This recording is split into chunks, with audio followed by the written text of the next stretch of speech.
Assalamualaikum warahmatullahi wabarakatuh. Halo semuanya, perkenalkan nama saya Nenci Nabella dengan NIM 2030901159 dari kelas Psikologi Islam 4. Di sini saya ingin membuat video terkait materi pembelajaran yang saya pelajari, yaitu tentang asesmen kesulitan belajar, teknik pengumpulan data, dan analisisnya, di mana video ini dibuat untuk memenuhi tugas mata kuliah dari Psikologi Pendidikan yang diampu oleh Bapak Dr. Muhammad Uyun MSI. Adapun yang pertama yaitu asesmen kesulitan belajar.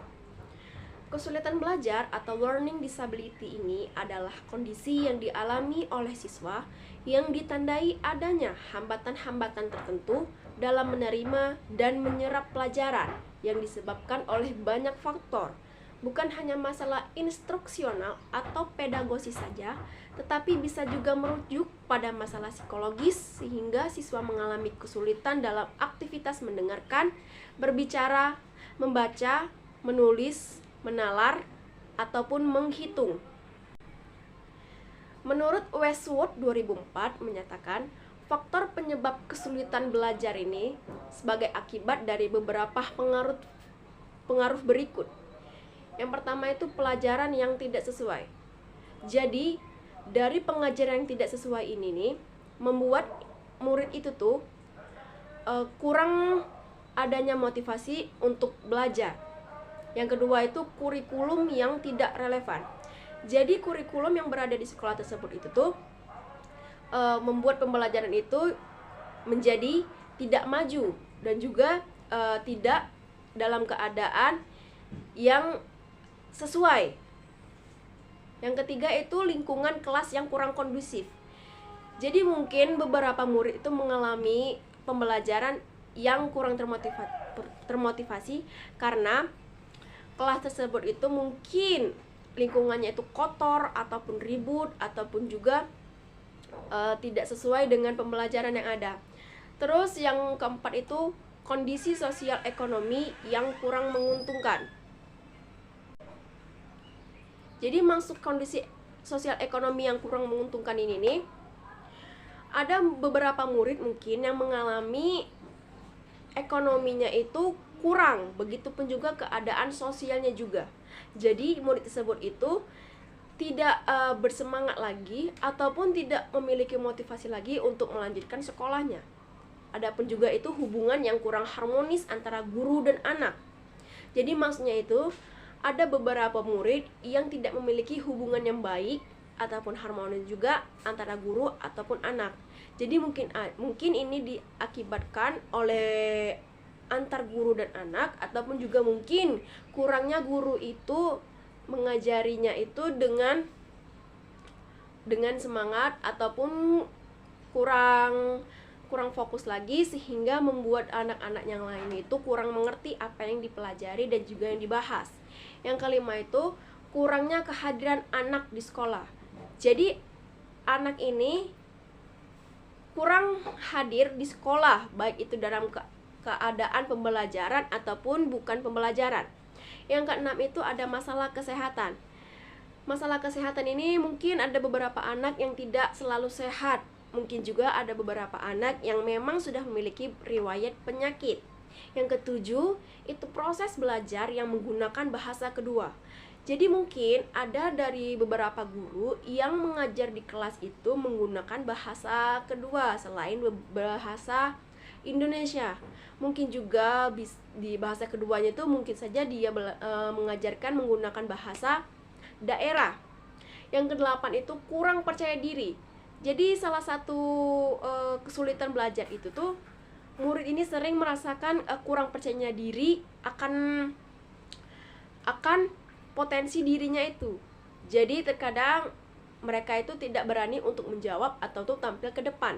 Yang kesembilan itu masalah emosional dan perilaku. Jadi biasanya kalau individu tersebut, si murid tadi itu memiliki lagi emosi, lagi di puncak marah, itu akan menyebabkan perilaku yang agak sedikit aneh, yaitu Seperti itu. Jadi dari emosinya itu ataupun dari perilakunya itu kita tahu, misal dia memiliki emosi dan juga diperbuat oleh perilaku, ataupun juga dari perilakunya itu kita tahu bahwa misalnya anak tadi lagi emosi. Yang ke-10 itu kecerdasan di bawah rata-rata. Jadi ada juga dari beberapa murid itu memiliki IQ-nya itu di bawah rata-rata, gangguan sensoris. Jadi juga ada mungkin beberapa murid yang memiliki gangguan sensoris, seperti mungkin ada anak yang mungkin gangguan pendengaran, ataupun ada pula anak yang memiliki gangguan berbicara seperti itu, dan juga kesulitan memproses informasi spesifik. Jadi mungkin ada beberapa anak juga yang sulit mengerti dan memahami pembelajaran yang dibahas.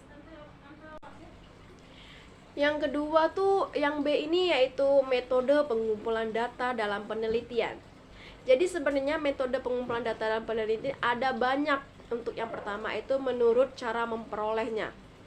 Di dalam menurut cara memperolehnya itu dibagi dua bagian, yaitu yang pertama ada data primer, yaitu data yang dikumpulkan dan diolah sendiri oleh peneliti langsung dari subjek ataupun objek penelitian.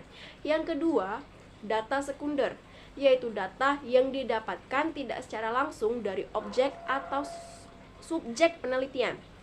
Sumber yang kedua yaitu menurut sumbernya. Metode yang kedua ini yaitu menurut sumbernya. Metode ini dibagi menjadi dua bagian, yaitu yang pertama data internal. Data internal yaitu data yang menggambarkan keadaan atau kegiatan dalam sebuah organisasi. Yang kedua itu data eksternal, yaitu data yang menggambarkan suatu keadaan atau kegiatan di luar sebuah organisasi. Metode yang ketiga yaitu menurut sifatnya. Jadi metode ini itu dibagi juga menjadi dua bagian. Untuk yang pertama yaitu data kuantitatif, yaitu data yang berbentuk angka pasti. Yang kedua itu data kualitatif, yaitu data yang bukan berbentuk angka. Adapun metode pengumpulan yang terakhir yaitu menurut waktu pengumpulannya.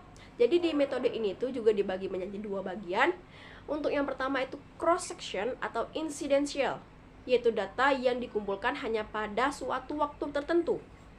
Yang kedua itu data berkala atau time series, yaitu data yang dikumpulkan dari waktu ke waktu untuk menggambarkan suatu perkembangan atau kecenderungan keadaan ataupun peristiwa dan juga kegiatan ataupun kegiatan. Oke, mungkin itu saja yang dapat saya jelaskan pada video materi pada hari ini. Bila ada salah kata saya mohon maaf, kepada Allah saya mohon ampun. Saya akhiri, wallahul muwaffiq ila aqwamit thoriq. Wassalamualaikum warahmatullahi wabarakatuh.